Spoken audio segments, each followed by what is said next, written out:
Hi. Hi. Hi. Hi. Hi. Hello. We're here on behalf of Mother's Choice x DBS, and today we're going to conduct our first interview / podcast with our guests, our very own IB and other curriculum teachers. And SSDSE. Miss Joan Cho. Okay, hi. Hello. I think before we start, we should introduce ourselves. Yeah.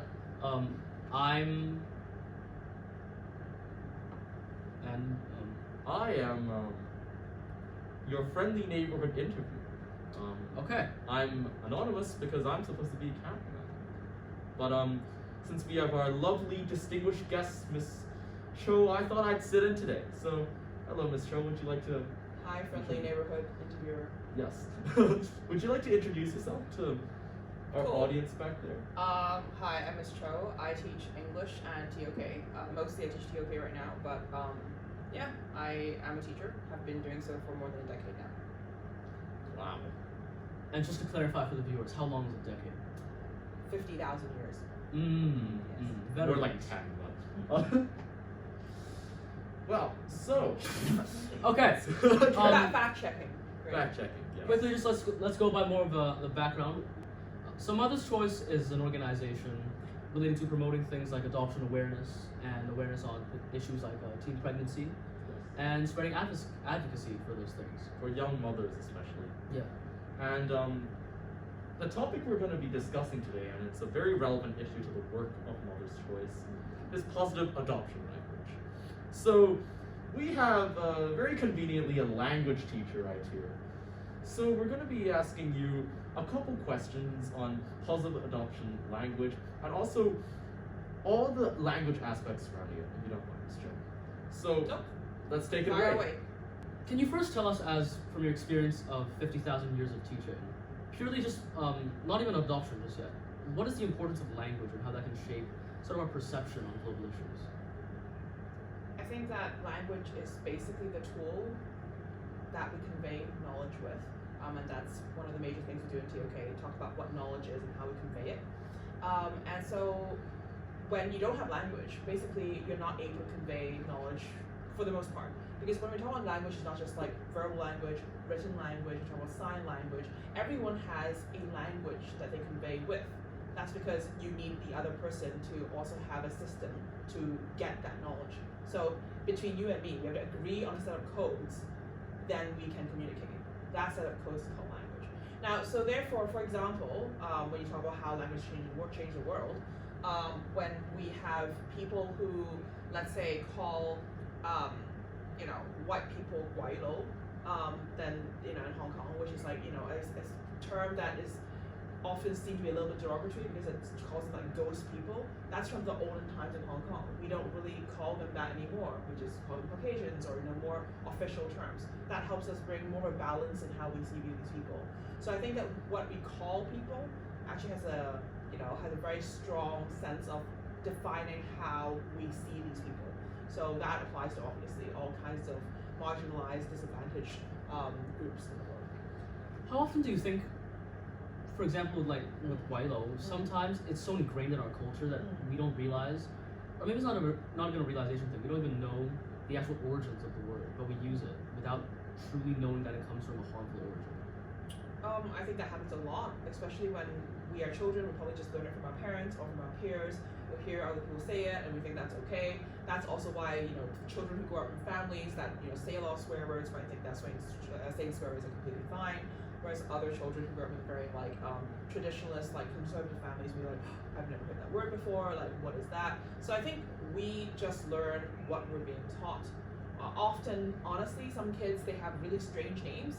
And then I've never heard them before, and I'll be asking them, oh, what does your name mean? And they were like, I don't know what my name means. So if these kids don't even know what their own name means, they probably don't know what some of the words they're using actually means. Yeah, I really agree on how, the context surrounding language and these codes, as you mentioned, really play a part in how feelings or meanings are evoked and conveyed with words. They might seem simple, they might seem very superficial, but in essence, a lot of words that we convey really evoke different feelings in people depending on who you ask. So it might be, for people from different ethnicities, people from different social backgrounds.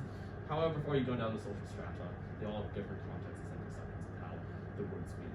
So let's tie this back to mother's choice. Let's tie this back to positive adoption language. Yeah. So positive adoption language is basically a set of neutral terms which don't convey very harsh meanings or any negative feelings towards adoption and everything surrounding teen and youth pregnancy or adoption in general. Everything surrounding the child bearer, and any associated services. So, Antonio, can you introduce what positive adoption language is and just give us a few examples? I mean, it's exactly what we're talking about of learning, having to like relearn, and sort of take apart the foundation of certain terms we might use to describe people. In this case, products of accidental pregnancy, I guess. And it's about using language to reshape our perception of how we think.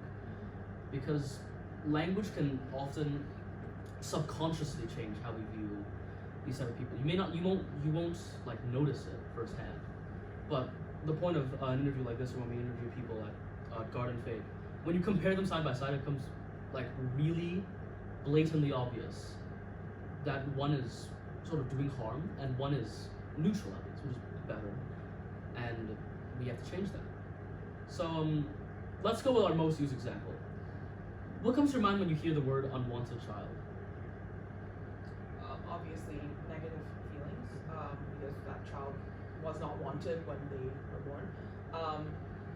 TOK students would know this, but we study in the human sciences section of TOK a whole idea of how unwantedness actually makes these children more likely to go into paths that are like actually undesirable later on in the future, like crime, or like they're more likely to like give up on themselves or not pursue success because they did not have that affection.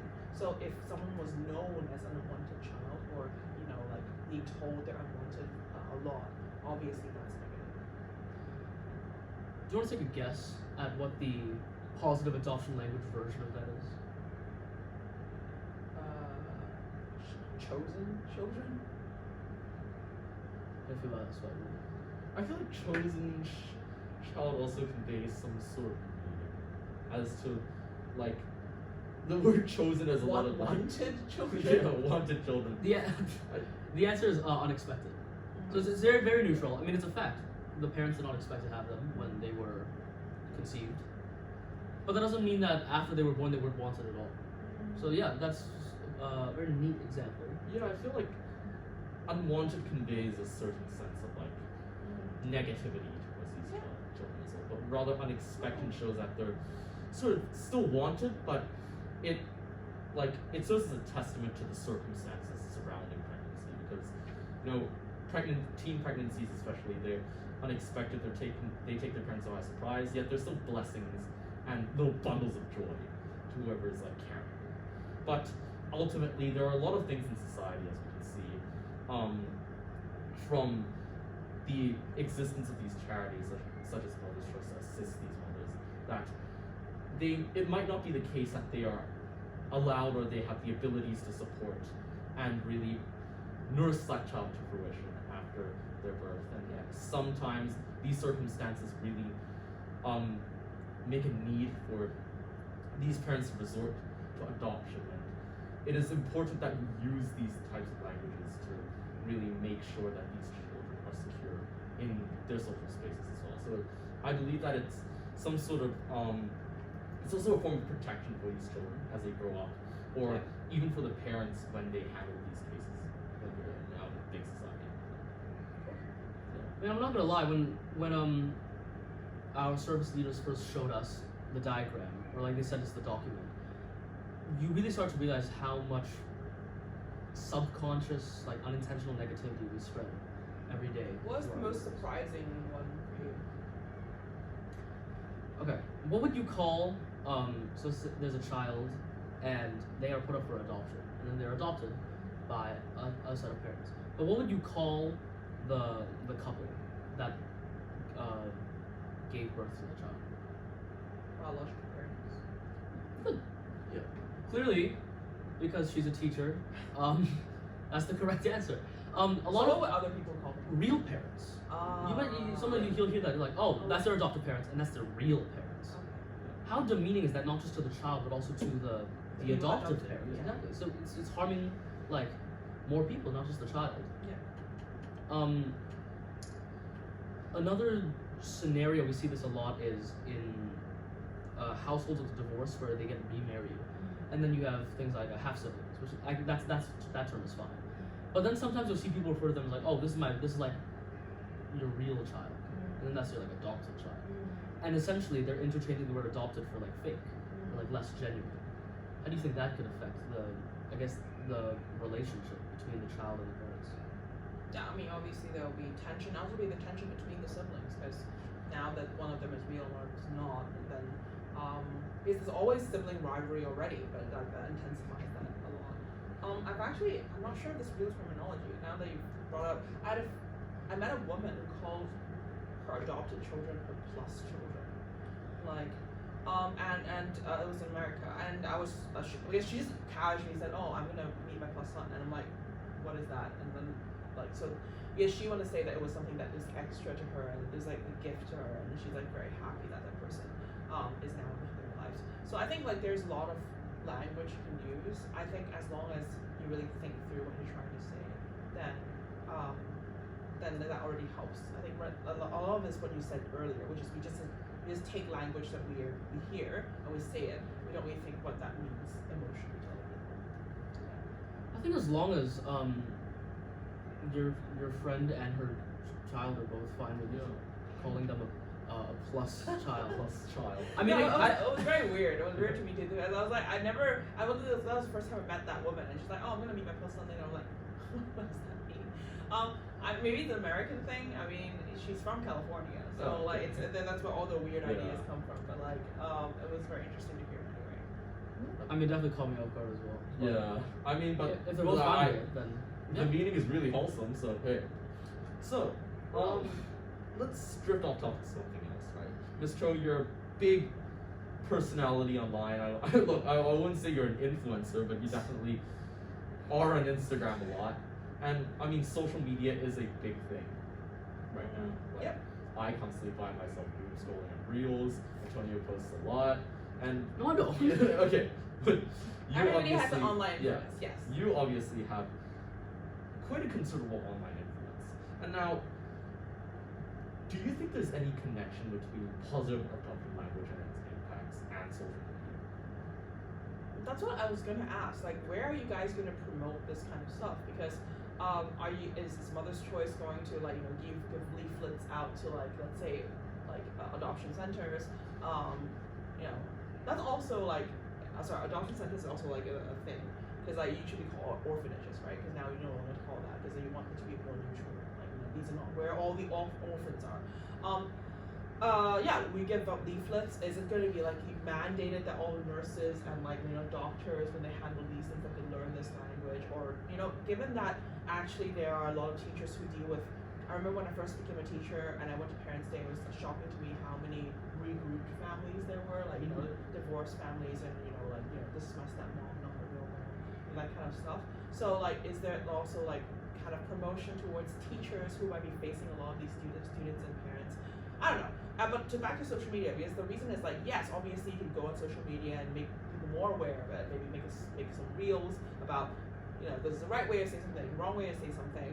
But it wouldn't be, I wouldn't say it wouldn't be as helpful, but definitely the first line of attack should be towards people that are interfacing with these adopted families on a daily basis, and making sure they understand why this language is being used for them, and they understand that which is the kind of better or at least more neutral language to be used. I don't know. Like, I feel like as teachers, I would really have appreciated, let's say, a lesson or a workshop that was being held in schools, telling me, oh, later on as Parents' Day, you might meet this situation. If your child says, oh, they're not my real parents, then you might want to correct them. They say, oh, you mean they're not your biological parents, but they're adopted parents, and really appreciate them being here. Helping them like correct them, so to speak. So I think that I would have loved to have some kind of workshop like that, and I think that's not just social media. You obviously can do that on social media, but like even though we have so many families all around, I don't think like people regularly doom scrolling online is really going to care as much as like on the day of a parent's day, like getting that correction. I feel like there is a lot of work still to be done on social media as in correcting the language that surrounds maybe adopted children, or just the circumstances that surround what adoption really is. So the process of adoption, maybe the factors that surround a decision on adoption. I think there's still some need to correct language in the online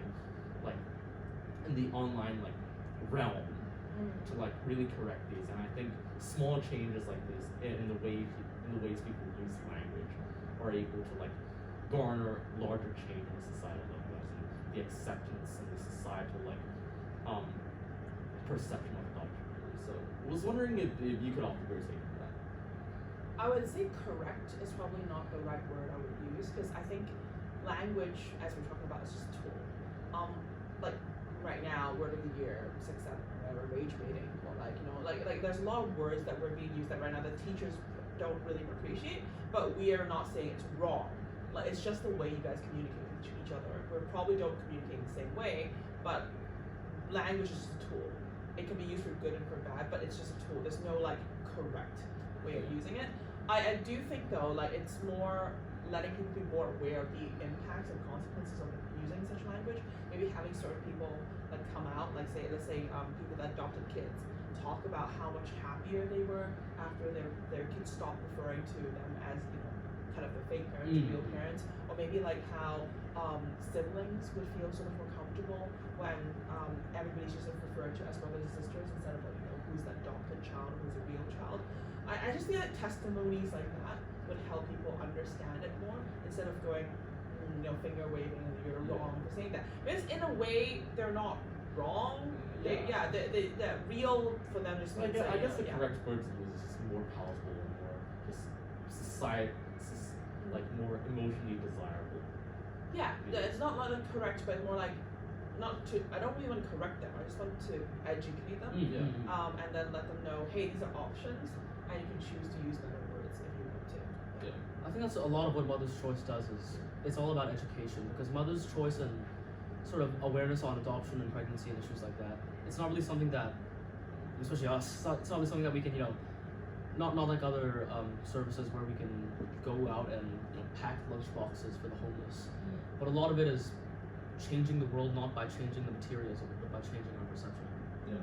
I want to go back to something you said earlier about sort of real and fake parents. Where do you think not social media platforms, but like in media or culture, where do you think that dissonance between real parents and I guess non-biological parents come from? Could it be from like the nuclear family of the 50s, something like that? Of course, I mean, like the fact that we have, mom and dad and 2 kids, and that's like white picket fence, dog. That's like a nuclear American family. Yeah. That's what we all want.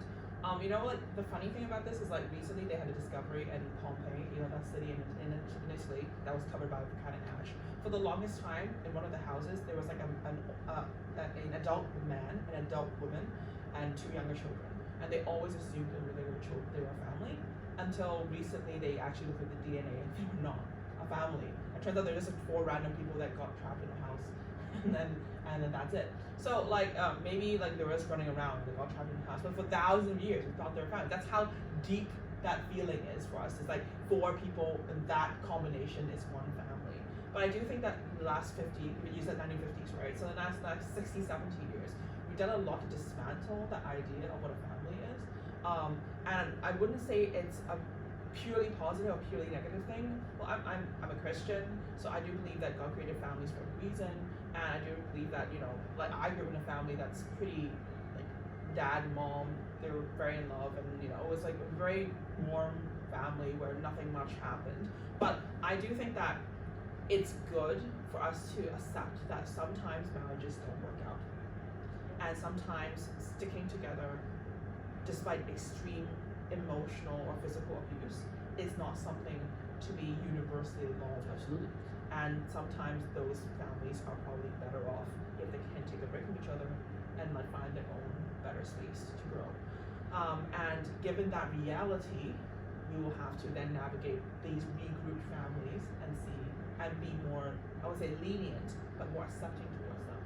There was a 1993 movie called Stepmom that I remember very, very clearly. It was Julia Roberts played the stepmother, and Susan Sarandon played the original mom, so to speak, biological mom. And I think she was dying of cancer. And then I think at that point she was already divorced.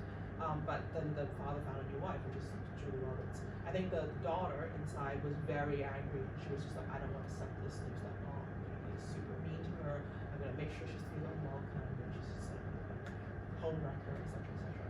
I think in the end that movie had a very strong impact on me, because sometimes things happen, sometimes people die. Are you just gonna leave your family broken or incomplete forever? You have to continue on, and as long as there's love for each other, then I think that it's fine. And so to go back to what you say is there more presence of this? Was it maybe begin with nuclear family? Yes, but the last 17 years has changed a lot of that. So I do think that right now, none of us will not know someone who has some parents who are divorced. And therefore, it is our job to navigate the language we use. I guess this offers some insight as to how positive adoption language development teachers are. Because in the status quo, positive adoption language is just catered to everything surrounding adoption. So the children, the parents, maybe the people who gave the child up, the biological parents, and the process of it. But I guess in the future we might see it extend to even regrouped families, the other types of regrouped families, in essence divorce, or even just other painful processes surrounding families, and how these dynamics may look like. So I think, personal take, but I think this offers a window to how it evolves as well. I think it normalizes that biology is not the only thing that connects families. Yes. As long as they have love and affection for each other, they can form families as well. I think adoption really falls into that. You can't call it not really a moral gray area, but it's just because whether because of things like religion or culture, there's a lot of importance placed on biological family, which we should still have. We should still have our biological family, but as you said, things like accidents, not all marriages work out well. Some even have things like tragic things like death. Adoption is sort of a solution to that. You would kind of frame it like that. I'm sure in the movie you talked about, the original mom, the biological mom, she wouldn't have wanted her child to grow up without a motherly figure. So I think, I don't know, I've seen it, but I would hope, yeah. It's great. I would assume, a recommendation for you. Yeah. I would assume that she wouldn't want her daughter to grow up without a motherly figure, so she would have been welcoming of like Julia Roberts' stepmom. And so adoption kind of poses as a solution, but at the same time a foil to connection through biology. And that's why some people have almost an adverse opinion from it, because they think it's attacking or infringing on the power of biological connection, when in reality we should try to establish a status quo, the two being able to coexist and they just make up for each other's pitfalls. Yeah. I guess that pretty much sums up how the development of positive adoption language really manifests, and both into the past, the present, and the future. So, just a question for you, Ms. Cho, on just general, over the mother's choice framework. You're currently not married, but would you ever consider adoption?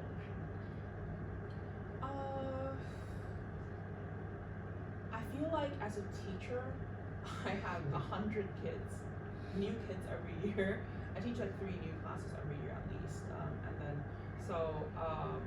it's very tough for me to say I want to put even more onus on myself. I think when I was young, I really wanted to be a mother, but as I grew up, I realized that being a mother is very difficult, and it requires a lot of not just financial responsibility, but just a lot of emotional, moral responsibility. I see a lot of cases, not necessarily in my students, but often children that are growing up in very neglected households.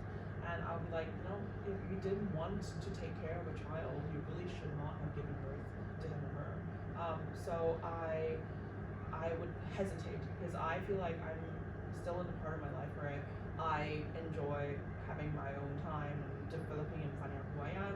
I also spend a lot of time with students. My mom was also a teacher, and I remember when I was growing up, I was very jealous because she spent a lot of time on her students and very little time on us. And I would be like, we're your real children, And so I don't want my child to ever go through that. So if I find myself in the emotional maturity to be able to play both those roles well, maybe. But otherwise, I wouldn't want to bring another soul onto this already overcrowded earth just to make them feel like they're not wanted. Yeah. I want to delve a little deeper into what you said about your own mother spending more time on other children. As a teacher, obviously it's not going to happen with all the hundreds of thousands of students you've taught over the last 50,000 years, but would there maybe be, let's just say one very special student that you would almost view as sort of your own child, which you could honestly almost extrapolate to, this is like my child, even if it's not like a biological connection, which is almost similar to like adoption? I mean, there's more than one. There's like quite a number of them. I mean, some of them I've been to their weddings. Some of them are like, I jokingly call them my child. Some of them I've known for so many years, and I know that some of them tell me more than maybe they would tell their own parents, which is actually not something that I encourage, because I don't think that is healthy in a way, but I do know that a lot of them do. So I they jokingly would say, oh, you're my debate mom, or you're my public speaking mom, or etc. I think that even when I was growing up, I had multifarious maternal or paternal figures that I looked up to, and I don't think it should be monopolized by just one person. However, because I do have a very loving father and mother, I do feel that